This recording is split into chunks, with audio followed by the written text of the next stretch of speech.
1100+ episode. অনেকে শুনেই ভয় পায়, কিন্তু ওয়ান পিস ভয় পাওয়ার গল্প না, এটা ডেডিকেশন বোঝার গল্প। মাঙ্কি ডি লুফি, সে সবচেয়ে বুদ্ধিমান না, সে সবচেয়ে শক্তিশালীও না, কিন্তু একটা জিনিস সে আলাদা, সে কখনো শর্টকাট নেয় না। লুফি এমন একজন মানুষ যার কাছে জার্নি ডেস্টিনেশন থেকেও দামি। লুফির সামনে একবার সবচেয়ে বড় শর্টকাট এসেছিল, রাইলি। ওয়ান পিস কি, ওয়ার্ল্ড সেঞ্চুরি কি, সব অ্যান্সার সামনে, ও সব প্রশ্ন করেছিল। আর লুফি, আমাকে জানাতে চেষ্টা করো না, আগে জেনে গেলে এই জার্নিটা সম্পূর্ণ মিনিংলেস হয়ে যাবে। এটা ইগনোরেন্স না ভাই, এটা ডেডিকেশন। আরেকবার চান্স এসেছিল লুফি যখন internal log post to go god valley নিজের হাতে পেয়েছিল। সেই মুমেন্টে লুফি নিজের হাতেই সেই গ্লাসটা ভেঙে দেয়। মেসেজ ক্লিয়ার ছিল, আমাকে শর্টকাট দিও না, কারণ লুফি চায়নি ইজি ভিক্টোরি, সে চেয়েছিল আর্নড এন্ডিং। 1100+ এপিসোড কেন? কারণ ওয়ান পিস কখনো ফার্স্ট সাকসেসের গল্প ছিল না ভাই। ডেডিকেশন স্লো হয়, প্রতিটা আইল্যান্ড একটা পরীক্ষা, প্রতিটা আর্ক একটা স্যাক্রিফাইস।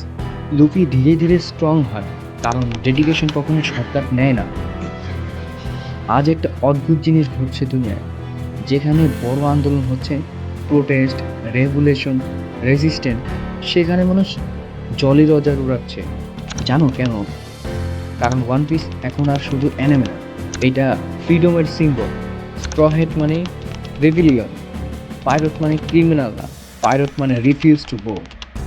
এটাই ওয়ান পিস। এই কারণেই এত বছর পরেও এই গল্পটা থামে না।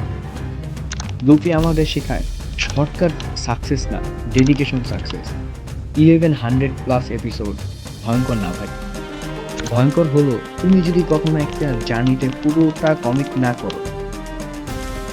সো যদি তুমি কখনো ভাবো ওয়ান পিস শুরু করবে কিনা, একটা কথা মনে রাখো, এই অ্যানিমেটা তোমাকে শুধু এন্টারটেইন করবে না, তোমাকে ব্যাকবোন দিবে।